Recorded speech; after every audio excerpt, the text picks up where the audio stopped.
Good morning everyone, welcome to the online class of target defence academy. मैं हूं Nuru sir और मैं स्वागत करता हूं आपका इस क्लास में। तो भैया शुरू करते हैं आज की क्लास को, लेकिन क्लास को शुरू करने से पहले मैं आप सबको हैप्पी मकर संक्रांति विश करना चाहूँगा। भाई आज मकर संक्रांति है और आज का बड़ा इंपॉर्टेंट दिन होता है हमारे एग्रीकल्चर पॉइंट ऑफ व्यू से, तो ये बहुत ही इंपॉर्टेंट है। तो फिलहाल सब लोगों को मेरी तरफ से हैप्पी मकर संक्रांति। और चलिए शुरू करते हैं आज की क्लास को बिना टाइम को वेस्ट किए हुए। भाई आज के टॉप 10 क्वेश्चंस को हम आज के साथ डिस्कस करेंगे। 14 जनवरी की जो भी इंपॉर्टेंट चीज़ें हैं वो मैं आज आपके साथ डिस्कस करूंगा। आगे बढ़ने से पहले वही पुरानी बातें कि भैया इस चैनल के क्लासेस को ज़्यादा से ज़्यादा शेयर करिए, ताकि वो बच्चे जिनको अच्छे से पढ़ना है, एनडीए की सीडीएस की तैयारी बहुत बढ़िया तरीके से करनी है, वो हमसे जुड़ सकें और उन तक ये वीडियो पहुंच सके। आप जिस भी ग्रुप में जिस भी जगह पर जुड़े हो उनके साथ इसको ज़रूर शेयर करिए, है ना। और इस क्लास की अगर आपको पीडीएफ चाहिए तो पीडीएफ के लिए क्या करना है बेटा, पीडीएफ के लिए आपको टारगेट डिफेंस एकेडमी के टेलीग्राम चैनल को ज्वाइन कर लेना है, ठीक है। चलो शुरू करते हैं आज की क्लास को क्वेश्चन नंबर 1 के साथ। क्वेश्चन नंबर 1 बहुत ही इंपॉर्टेंट, बहुत ही अच्छा क्वेश्चन है। यहाँ से घूम फिर के कई सारे क्वेश्चन बनते हैं आपके एग्जाम पॉइंट ऑफ व्यू से, ठीक है। Which country will hold a BRIC chairmanship in 2026। तो ब्रिक नेशंस जो हैं उनकी चेयरमैनशिप कौन होल्ड करेगा 2026 में, मतलब इस बार ब्रिक्स की मीटिंग कहां पर होने वाली है। ऑप्शंस क्या है भाई, ब्राजील, इंडिया, रशिया और South Africa. All these are the member countries of BRIC, लेकिन इस बार इसकी मीटिंग होगी भारत में। India will going to host the BRICS summit, है ना, याद रखिएगा। और इंडिया ये चौथी बार करने जा रहा है, याद रखिएगा। इससे पहले 3 बार इंडिया इसको और ऑर्गेनाइज कर चुका है। तो ये इंडिया में ब्रिक्स की चौथी मीटिंग हेल्ड होने जा रही है, इसे याद रखिएगा। और इस बार इंडिया में इसका बड़ा अच्छे से ऑर्गेनाइजेशन होगा, ये लग रहा है मुझे, ठीक है। अब देखो अगर हम बात करें तो India is scheduled to assume the BRIC presidency in 2026, है ना। ऑलरेडी ये प्रपोज्ड है और सब कुछ सही रहा तो इंडिया इसको होस्ट करेगा। अब अगर हम बात करते हैं तो ब्रिक्स में आपके पेपर से क्वेश्चन क्या बन सकता है। देखो ब्रिक्स एक ऑर्गेनाइजेशन है जो कि बहुत पहले ही ऑर्गेनाइज हो चुका था। स्टार्टिंग में ब्रिक था, बाद में इसमें ऐड ऑन हुआ। तो ये स्टार्टिंग में 4 देशों का ग्रुप था, Brazil, Russia, India and China, याद रखिएगा। स्टार्टिंग में अगर हम बात करते हैं तो स्टार्टिंग में ये ब्राजील, ठीक है बेटा, रशिया, ठीक है, इंडिया और चाइना का ग्रुप था, है ना। बाद में इसमें साउथ अफ्रीका ऐड हो गया, है ना। साउथ अफ्रीका इसमें बाद में ऐड हो गया। और इसकी पहली मीटिंग 2009 में रशिया में हुई, याद रखिएगा। पहली मीटिंग कहाँ हुई, है ना। इसकी फर्स्ट मीटिंग बेटा, फर्स्ट मीटिंग पूछी जाएगी तो फर्स्ट मीटिंग कहाँ पर हुई, फर्स्ट मीटिंग 2009 में कहाँ पर ऑर्गेनाइज हुई, रशिया में हुई। और तब से हर मेंबर नेशंस में इसकी मीटिंग होती है। अब देखो रिसेंटली ये न्यूज़ में क्यों है, क्योंकि भैया इसके मेंबर्स हो गए हैं ज़्यादा, मेंबर बढ़ते चले जा रहे हैं। मेंबर पहले 5 थे, अभी 5 मेंबर और जुड़ गए हैं। तो 5 जो नए मेंबर जुड़े हैं उनको याद करने का क्या तरीका है ना। मतलब अक्सर सर हम भूल जाते हैं, कंफ्यूज हो जाते हैं, बच्चे कहते हैं कि सर दिक्कत आ जाती है। तो दिक्कत कैसे सॉल्व करनी है मैं आपको बताता हूँ। आपको क्या करना है, आपको बस एक वर्ड याद रखना है, ICU इंडोनेशिया, है ना। बस ये एक वर्ड याद रखिएगा, ठीक है। देखो एक से एक तो यहाँ तो तुम्हें क्लियर ही हो गया। क्या क्लियर हो गया, इंडोनेशिया तो तुमको बेटा क्लियर ही हो गया। अब ये वाला आई से क्या है, ईरान, ठीक। ये एस को अभी साइलेंट कर देते हैं, ई से आ जाएगा तुम्हारा इजिप्ट, और दूसरे वाले ई से आ जाएगा इथोपिया, और ये यू है वो है UAE, है ना। अब देखो ये वर्ल्ड में एस का यूटिलिटी कब होगी, यूटिलिटी तब होगी फ्यूचर में, है ना। क्योंकि एस से सऊदी अरेबिया है और ए से अर्जेंटीना है। सऊदी अरेबिया और अर्जेंटीना की अगर हम बात करें तो इन दोनों को भी ये मेंबरशिप ऑफर हुई थी, बट इन्होंने अभी इस पर कुछ पहल नहीं करी है। तो may be in future south Africa और अर्जेंटीना भी इसका मेंबर बन सकता है। तो ब्रिक नेशन काफ़ी तेज़ी से आगे बढ़ रहा है और इस पर आपको थोड़ा सा ध्यान रखने की ज़रूरत है, ठीक है। आपका चाहे एनडीए का पेपर हो, चाहे सीडीएस का पेपर हो या कोई भी एग्जाम हो, वहाँ पर ब्रिक से क्वेश्चन बनेगा ही बनेगा, ठीक है, तो चलिए इसको ध्यान रखिएगा। ब्रिक्स की इस बार की मीटिंग कौन होल्ड करेगा भाई? इंडिया करेगा। ठीक है, चलो यहाँ से आगे बढ़ते हैं। G7 group of 7 meeting mention in the bulletin, focus on which area. तो अभी रिसेंटली भैया G7 की एक मीटिंग हुई है, मिनिस्ट्रल मीटिंग हुई है। तो भैया वो किस क्षेत्र पर फोकस करके हुई है? एनर्जी, क्रिटिकल मिनरल्स या फिर डिजिटल टैक्सेशन। तो इनमें से किस पर हुई है, इस पर हम यहाँ पर चर्चा कर रहे हैं। तो भैया अगर हम यहाँ पे बात करते हैं तो आपके पास इसका आंसर है क्रिटिकल मिनरल्स। क्रिटिकल मिनरल्स मतलब जो बहुत ही लिमिटेड होते हैं, सेमीकंडक्टर मटेरियल में यूज़ होने वाले जो क्रिटिकल मिनरल्स होते हैं, है ना, रेयर अर्थ मिनरल जिसे कहा जाता है, उनको लेकर ये मीटिंग हुई है। क्योंकि भैया ग्रीनलैंड पर डोनाल्ड ट्रंप का एक बोल सकते हैं कि शुरुआत इस तरह की चीज़ों को बढ़ा सकता है ना। तो इसे याद रखिएगा। अब ग्रुप ऑफ 7 में कितने देश हैं? ठीक है, ग्रुप ऑफ 7 की बेटा अगर हम बात करते हैं G7 पहले G8 हुआ करता था, 8 डेवलप देशों का ग्रुप हुआ करता था। G7 की बेटा अगर हम बात करते हैं तो G7 एक टाइम पर G8 हुआ करता था, 8 डेवलप देशों का ग्रुप हुआ करता था। बाद में रशिया इससे एग्जिट कर गया। तो अब मुझे कमेंट में जरूर बताओ कि रशिया किस ईयर G8 से एग्जिट करके इसको G7 बना दिया। अब यहाँ पर G7 में टोटल कितने देश हैं? 7 देश हैं। अब 7 देशों का नाम याद रखने के लिए भी आप परेशान होते हैं कि सर कुछ बता दीजिए, है ना। तो भाई मैं तुमको एक बहुत ही बढ़िया जुगाड़ बता रहा हूँ। ठीक है, एक वर्ड आप याद रखिए, ठीक है, जूस विद GF, है ना। ये वर्ड आप याद रखोगे तो आपको सब ध्यान रहेगा। कैपिटल लेटर वाले वर्ड, है ना, कितने हैं? 1 2 3 4 5 6 7, 7 वर्ड, 7 कंट्री आराम से फिगर आउट कर लोगे। जे से हो जाएगा बेटा आपका जापान, यू से हो जाएगा तुम्हारा USA, आई से हो जाएगा इटली, है ना, सी से हो जाएगा कनाडा, ई से हो जाएगा बेटा इंग्लैंड, है ना, जी से हो जाएगा बेटा आपका जर्मनी, और एफ से हो जाएगा तुम्हारा फ्रांस। तो ये है भैया G7 नेशंस के कुल देश। आराम से याद हो गया? बढ़िया लगा तो भैया जल्दी से बताना। चलो भाई इसको ध्यान रखिएगा और हम यहाँ से आगे बढ़ते हैं, अगले क्वेश्चन की तरफ चलते हैं, है ना। तो सिंपल सा है भैया, ये मीटिंग होने वाली है ना G7 की, है, और डोनाल्ड ट्रंप भी यहाँ पे खड़े हुए हैं। तो मीटिंग कहाँ पर होस्ट होने वाली है मुझे कमेंट में ये भी बताओ, है ना। चलो यहाँ से आगे बढ़ते हैं, अगले क्वेश्चन की तरफ चलते हैं। क्वेश्चन नंबर 3, द टिकर report propose 25% tariff on the country trading with nation. ठीक है, तो भैया अभी अमेरिका ने 25% टैरिफ बढ़ा दिया है, किसके लिए? ईरान के लिए। और ईरान का संकट और गहरा होता चला जा रहा है। ईरान काफ़ी चर्चा में है ना। दुनिया के 5वें नंबर का सबसे ज़्यादा क्रूड ऑयल का प्रोडक्शन उनके पास है। दुनिया में दूसरे नंबर पर नेचुरल गैस का प्रोडक्शन उनके पास है। उसके बाद भी ईरान की इकोनॉमी इतनी ढह रही है, उसकी बहुत सारी वजह है ना। क्या पहली वजह? वेस्टर्न कंट्रीज़ के साथ इनका ट्रेड पूरी तरह से बंद है, इनको बाइकआउट करके रखा गया है, जिसकी वजह से इनकी इकोनॉमी बहुत डाउन होती जा रही है। और उसके चलते ईरान में एक बोल सकते हैं महंगाई बढ़ती जा रही है, बहुत तेज़ी से महंगाई बढ़ रही है, मतलब दिन ब दिन बढ़ रही है। दिन ब दिन बढ़ने का मतलब है आज अगर उनका रियाल की वैल्यू एक बोलते हैं $1 14 लाख रियाल का हो गया है ना। तो ये समझ सकते हैं कि एक टाइम पे ये 35,000 रियाल का हुआ करता था। तो महंगाई पिछले 10 साल में दिन ब दिन ऐसे बढ़ती चली जा रही है कि इनकी करेंसी की कोई वैल्यू नहीं रह जा रही है, जिसके चलते एक क्रिटिकल केस में ईरान पहुंच गया है। लास्ट ईयर इजराइल से वॉर के बाद में काफ़ी ज़्यादा यहाँ पे चर्चा बनी रही, है ना।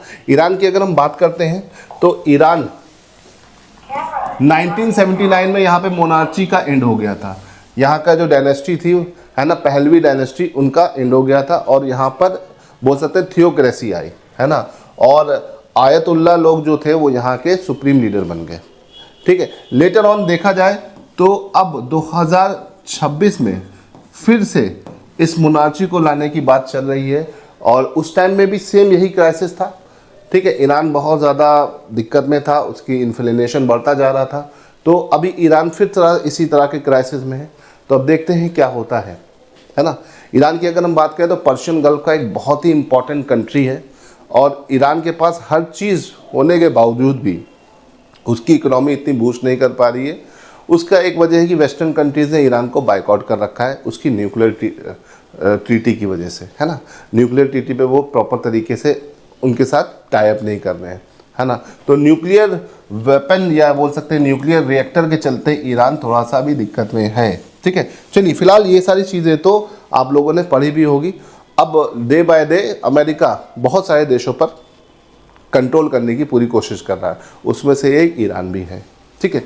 चलिए आगे बढ़ते हैं, यहाँ से आगे चलें तो अभी अमेरिका ने एक और मास्टर स्ट्रोक यही खेला कि 25% टैरिफ और बढ़ा दिया है, जिससे इनको दिक्कत हो सकती है। ईरान का 25% टैरिफ उसके ऊपर और एक्स्ट्रा बढ़ने से उनके यहाँ महंगाई और बढ़ती चली जाएगी, ठीक है। तो याद रखिएगा, डोनाल्ड ट्रंप ने ये सारी चीज़ें शुरू की और सिर्फ ईरान पे नहीं और भी देशों पे एक साथ इसको लागू किया है ना, अलग अलग तरह के टैक्सेस। चलिए यहाँ से आगे बढ़ते हैं, क्वेश्चन नंबर 4 की तरफ चलते हैं। The portal launch 6 services aim to aid the worker, है ना भाई। जितने भी वर्कर जो दूसरे शहरों में हैं उनका जो SIR हो रहा है, इस तरह की चीज़ हो रही है, उसमें उनको दिक्कत ना है, तो इलेक्शन कमीशन ऑफ इंडिया ने उनके लिए एक वेबसाइट लॉन्च कर दी है ना, voter.eci.gov.in, जिसके तहत वो अपने आप को रजिस्टर कर सकते हैं, भले ही दूसरे शहर में हो, उनको अपने स्टेट वापस नहीं आना है। स्पेशली देखो जो वर्कर्स होते हैं काम के सिलसिले में शहर छोड़ कर चले जाते हैं, तो उनको ये सब दिक्कतें आ रही हैं। तो इसीलिए उसके लिए इलेक्शन कमीशन ऑफ इंडिया ने क्या किया है, SIR के चलते एक पोर्टल लॉन्च करी, जहाँ पे वो अपने आप को रजिस्टर करके अपनी सारी डॉक्यूमेंट्स वगैरह अपलोड करा के डिटेल फिल करा के काम करवा सकते हैं, ठीक है। तो ये एक अच्छा शुरुआत हुई है, इसे ध्यान रखिएगा, ठीक है। तो नेशनल वोटर सर्विस पोर्टल की शुरुआत हो गई है, जिससे आपको पहले से भी चल रहा था, इसमें थोड़े अपग्रेडेशंस किए गए हैं, जिसके चलते जो अभी समस्याएं बहुत सारी आ रही हैं वो सब सही हो जाए, है ना। इसमें आप कई स्टेप में चीज़ों को चेक भी कर सकते हो, जो SIR पूरे इंडिया लेवल पर चल रहा है ना। आप अपना इलेक्टोरल रोल पे नाम सेट कर सकते हो, apply for the registration for the new इलेक्टर कर सकते हो, करेक्शन कर सकते हो, अपना एप्लीकेशन का स्टेटस भी चेक कर सकते हो, और वोटर ID का मतलब वोटर रोल इनरोलमेंट नंबर को प्रिंट भी कर सकते हो, और आपका पोलिंग स्टेशन BLO कौन है, सब कुछ जानकारी एक सिंगल जगह पर आपको मिल जाएगी, है ना, इस पोर्टल पर। तो अभी क्या इलेक्शन कमीशन बहुत तेज़ी से इस पर काम कर रहा है, और जल्दी से मुझे कमेंट में बताइए who is the election commission of India, है ना। चलो आगे बढ़ते हैं, क्वेश्चन नंबर 5 की तरफ चलते हैं ना। क्वेश्चन नंबर 5 क्या है, what is the primary purpose of BSL4 facility, है ना। BSL4 सुविधा का मुख्य उद्देश्य क्या है। पहला ऑप्शन रिन्यूएबल एनर्जी टेस्टिंग, दूसरा एग्रीकल्चर रिसर्च, तीसरा high risk pathogen research and containment, और चौथा है आपका स्पेस रिसर्च। इसे ध्यान रखिएगा, ठीक है। तो आपके 4 ऑप्शन है यहाँ पर, अब इसमें से क्या सही है, तो इसका जो सही जवाब बेटा वो है आपका C, high risk pathogen research containment, ठीक है। देखो इसकी अगर हम बात करते हैं तो ये जो फैसिलिटी है अभी रिसेंटली गुजरात में अमित शाह जी ने इनॉग्रेट किया। वो गुजरात गए थे, 2 दिन के दौरे पर थे, वहाँ जाकर इन्होंने इस फैसिलिटी को गुजरात में की एक यूनिवर्सिटी में स्टार्ट किया, और जिसका मुख्य मोटिव क्या है, पैथोजेंस रिसर्च को बढ़ाना। पैथोजन मतलब हमारे पास जो डिफरेंट 4 पैथोजेंस होते हैं। पैथोजेंस बेटा हमारे पास कितने होते हैं, 4 होते हैं, याद रखिएगा। पैथोजेंस जो होते हैं जो कम्युनिकेबल डिजीज़ को कैरी फॉरवर्ड करते हैं, 4 कैटेगरी में हम पैथोजन को बांटते हैं, है ना। वायरस, दूसरा हो जाएगा बैक्टीरिया, तीसरा हो जाएगा फंजाई, और चौथा हो जाएगा प्रोटोजोआ। तो इन्हीं के ऊपर रिसर्च का ये एक स्टार्टिंग है, ठीक है। तो इसे ध्यान रखिएगा, ठीक। वायरस ये आपके पेपर में भी काफ़ी पूछा जाता है ना। आपके पेपर में डिजीज़ से क्वेश्चन बनता ही बनता है, तो उसको थोड़ा सा आपको ध्यान रखना पड़ेगा, ठीक है। चलिए चलो यहाँ से आगे बढ़ते हैं। तो BSL का फुल फॉर्म क्या है, बायोसेफ्टी लेवल्स, है ना। बायोसेफ्टी लेवल्स, है ना। तो बायोसेफ्टी लेवल में लेवल 1 पे लो रिस्क होता है, लेवल 2 पर जो होता है वो थोड़ा सा रिस्क बढ़ जाता है ना।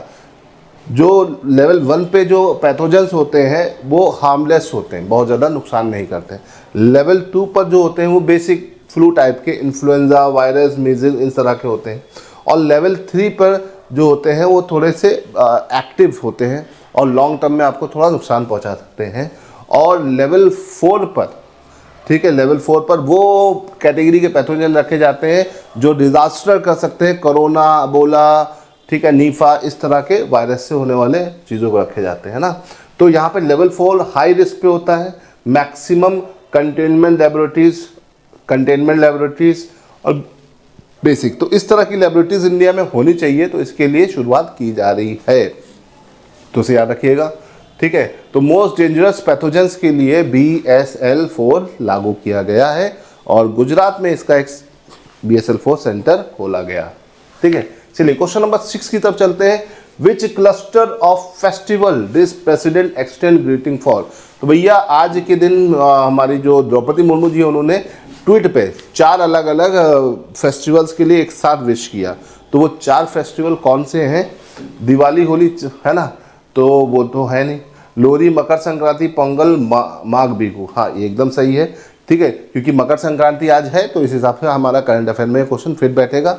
इन्होंने एक साथ लोहड़ी, मकर संक्रांति, पोंगल, माघ बिहू, है ना, फसल पकने का टाइम है ना, इसके चलते इसको मकर संक्रांति का अलग अलग जगह पर अलग अलग नाम है। पोंगल भी एक जगह हमारा साउथ में और बिहू आपका नॉर्थ ईस्ट में, ठीक है। बिहू भी इसी तरह का होता है ना, फसल पकने पर लोग खुशी मनाते हैं। मकर संक्रांति, है ना, तो बिहू असम और उसके आसपास के स्टेट्स में, पोंगल आपका साउथ में है ना, केरला, तमिलनाडु के स्टेट्स में पोंगल सेलिब्रेट होता है, ठीक है। तो फसल हार्वेस्टिंग, जो आपकी क्रॉप हार्वेस्टिंग होती है, उसी को सेलिब्रेट करना ही इन फेस्टिवल का मेन मोटिव है, ठीक है। और लोहड़ी भी इसी को ही हम बोलते हैं। तो देखो सब चीज़ें सेम ही है, बस नाम अलग अलग है ना। अब मुझे एक बार क्लियरली, है ना, कमेंट में बताना कि एग्जैक्टली लोहड़ी इंडिया के कौन कौन से, मकर संक्रांति इंडिया के कौन कौन से, पोंगल इंडिया के कौन कौन से और बिहू इंडिया के कौन कौन से स्टेट में सेलिब्रेट किया जाता है। सारे स्टेट्स के नाम जो भी आपको समझ में आ रहे हैं फटाफट लिख दीजिए ना, मुझे कमेंट में सब लोग बताओ बेटा, ठीक है। चलो अब यहाँ से आगे बढ़ते हैं, अगले क्वेश्चन की तरफ चलते हैं। क्वेश्चन नंबर नेक्स्ट, ठीक है। तो भैया ये द्रौपदी मुर्मू जी ने ये हमारा एक साथ चारों चीज़ों के लिए विश किया, ठीक है।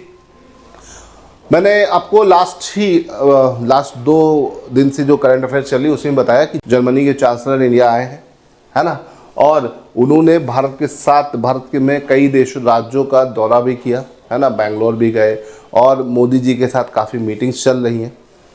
तो उसी पर बेस ये हमारा अगला क्वेश्चन है, how many agreement were reported between India and Germany. तो इंडिया और जर्मनी ने कितने चीज़ों पर एग्रीमेंट किया है?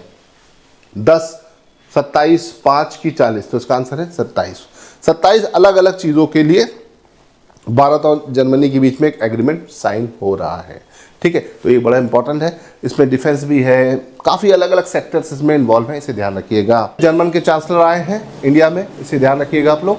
और 27 इंपॉर्टेंट डील हुई है भारत और किसके बीच में? जर्मनी के बीच में, इसे ध्यान रखिएगा, ठीक है। चलिए यहाँ से आगे बढ़ते हैं, अगले क्वेश्चन की तरफ चलते हैं। अगला क्वेश्चन है क्वेश्चन नंबर 8। क्वेश्चन नंबर 8 क्या बोल रहा है? What chip manufacturing milestone year was cited for 3 nanometre technology, है ना। 3 नैनोमीटर, देखो अभी तक हमारे पास जो चिप आ रहे थे 5 नैनोमीटर के आ रहे थे, बहुत ही छोटे छोटे चिप थे। अब उससे भी छोटा 3 नैनोमीटर का चिप डिज़ाइन करने की टेक्नोलॉजी इंडिया ने शुरू कर दी है और इसकी जो मैन्युफैक्चरिंग यूनिट है वो बेंगलोर और नोएडा में स्टैब्लिश की गई है 2025 में। 2025 में इसको शुरू किया गया था, इन 2 यूनिट को। 2 यूनिट कहाँ पे स्टैब्लिश की गई है इसे ध्यान रखिएगा, वो यूनिट स्टैब्लिश की गई है नोएडा और बेंगलुरु में, तो इसे ध्यान रखिएगा।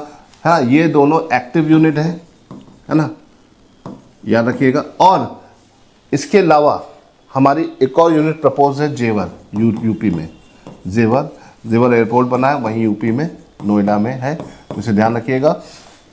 ये जो 3 नैनोमीटर की टेक्नोलॉजी है ये इंडिया को और आगे लेके जाएगी और ये बहुत ही एडवांस टेक्नोलॉजी है और भारत ने इस पर टेक्नोलॉजी को का जो ईयर सेट किया है कि तब कब तक हम हाई लेवल पे मैन्युफैक्चरिंग कर पाएंगे, तो इसका ईयर सेट हुआ 2032, याद रखिएगा 2032। भारत का जो सेमीकंडक्टर मिशन है इसके तहत इन सारी चीज़ों को भारत शुरू करेगा, तो इसे ध्यान रखिएगा, ठीक है। तो इस AI के साथ इन सारी चीज़ों को लेके आना है, ठीक है। तो याद रखिएगा 3 नैनोमीटर जो GA टेक्नोलॉजी है ये आने के बाद हमारे जो इलेक्ट्रॉनिक आइटम्स हैं वो और छोटे होते जाएंगे, कॉम्पैक्ट होते जाएंगे और हमें छोटी छोटी चीज़ों में हाई एफिशिएंसी के साथ काम करने को मिल जाएगा। ठीक है, चलो आगे बढ़ते हैं। क्वेश्चन नंबर 9 की तरफ चलते हैं। Question number 9, which platform was reported operational for passenger and freight train, है ना। तो भैया अभी हाल फिलहाल में, ठीक है, which platform was reported operational for passenger and freight trains, है ना। तो किस प्लेटफॉर्म से यात्री और मालगाड़ी चलाने की सूचना शुरू की जा रही है ना, दी जाएगी। ठीक है, अभी जो मालगाड़ी चलती है, भारत में मालगाड़ी का बहुत लंबा ट्रैक है और पैसेंजर, तो इसके लिए एक कॉमन प्लेटफॉर्म शुरू कर दिया गया, प्रगति प्लेटफॉर्म शुरू किया गया है, जिसके तहत यहाँ से आपको सारी की सारी सूचनाएं मिलेंगी और ये चीज़ें यहाँ से ऑपरेट होगी। ठीक है, तो मिनिस्ट्री ऑफ रेलवे ने बताया है कि 370% डिकेडल ग्रोथ ऑफ कैपेक्स 98, मतलब इसको जो प्रगति पोर्टल है, प्रगति पोर्टल एक तरह से हमें बहुत ही बेनिफिट देने वाला है ना। The bulletin noted passenger and freight services running from the Pragati platform indicating transport service and expansion. तो प्रगति प्लेटफॉर्म एक कॉमन प्लेटफॉर्म है जिसके तहत हमें इसकी सारी सूचनाएं पता चलेंगी और इसके लिए एक कॉमन प्लेटफॉर्म भी रहेगा जिससे बहुत आसानी होगी हमें सारी चीज़ों को समझने में, है ना। तो ये सिंपल सा एक बोल सकते हैं ऐसा प्लेटफॉर्म होगा जिसके तहत आप वहाँ पर मालगाड़ी और नॉर्मल ट्रेन दोनों की आवाजाही देख सकते हैं। ठीक है, इसे ध्यान रखिएगा। भारत में अगर हम बात करते हैं तो रेलवे लाइंस जो होती हैं 3 तरह के गेजेस पर डिपेंड करती हैं, ब्रॉड, मीटर और नैरो गेजेस, है ना। अब इनको एलिमिनेट करके इन तरह के प्लेटफॉर्म्स को लाने की शुरुआत की जा रही है, तो इसे ध्यान रखिएगा। ठीक, तो ये एक बहुत लंबा प्रोसेस है और मिनिस्ट्री ऑफ रेलवे ने इसके ऊपर कुछ डेटा दे रखे हैं जिसके आधार पर इसको लाने की बात की जा रही है ना। भारत में 98% ब्रॉड गेज नेटवर्क जो है आज के टाइम में इलेक्ट्रीफाइड है। 68+ वंदे भारत ट्रेन भारत में 333 डिस्ट्रिक्ट पर रनिंग कर रही है ना। और 31,000+ किलोमीटर में न्यू ट्रैक लाए जाएंगे और 45,000 किलोमीटर के जो ट्रैक हैं उनको क्या मेंटेन किया जाएगा। ठीक है, तो ये सारी चीज़ें इसी प्रोजेक्ट के अंदर लाई जा रही हैं, इसे ध्यान रखिएगा। तो ये एक बहुत इंपॉर्टेंट प्रगति @50 के नाम से मशहूर है। चलो आगे बढ़ते हैं और Parvati 2 hydro electric project Parvati नदी पर है। तो भैया ये किस राज्य में है, ये सिंपल सा क्वेश्चन आपके पेपर में बन सकता है। ये हाइड्रो इलेक्ट्रिक प्रोजेक्ट है। हाइड्रो इलेक्ट्रिक प्रोजेक्ट इंडिया में बहुत सारे हैं। इंडिया का सबसे पुराना हाइड्रो इलेक्ट्रिक प्रोजेक्ट कौन सा है भैया, शिव समुद्रम है। कौन सा है, शिव समुद्रम। ठीक है, ये वर्किंग प्रोजेक्ट है, 1902 में बना था और कावेरी नदी के ऊपर है ना, कर्नाटका में। ठीक है, इसे ध्यान रखिएगा। तो इसी तरह से जितने भी नदियां होती हैं उनमें जब वाटरफॉल उसके आसपास के एरिया में है या बहुत सारी चीज़ें हैं तो उस पर कुछ ना कुछ हाइड्रो इलेक्ट्रिक प्रोजेक्ट बनाने की शुरुआत की जाती है जिससे क्या हो, वहाँ से एनर्जी जनरेशन हो सके। तो Parvati 2 hydro electric project Bharat के किस राज्य में है, आंध्र प्रदेश, हिमाचल प्रदेश, पंजाब, हरियाणा। तो ये जो प्रोजेक्ट है वो शुरू हुआ कहाँ, पार्वती नदी, और ये पार्वती नदी कहाँ मिलेगी आपको, हिमाचल प्रदेश में मिलेगी। ठीक है, काफ़ी एम्बिशियस प्रोजेक्ट है। इसका फेज़ 2 शुरू किया गया है जिसके तहत बहुत हैवी क्वांटिटी में लाखों यूनिट बिजली जनरेट की जाएगी। ठीक है, NHPC इस प्रोजेक्ट को ऑपरेट कर रहा है ना। National hydro electric power corporation जो है भारत की एक ऐसी कंपनी है जो इस चीज़ को पूरे इंडिया में, ये तो फिलहाल इसका काम पूरे इंडिया में इसको ऑपरेट करना है। इस प्रोजेक्ट के तहत अगर हम बात करें तो 8000 मेगावाट हम इलेक्ट्रिसिटी जनरेशन करेंगे, इसे ध्यान रखिएगा। ठीक है, तो चलो फिलहाल आज के लिए हम इतना रहने देते हैं, फिर मिलेंगे कुछ और नए करंट अफेयर्स के साथ। टिल देन गुड बाय, जय हिंद।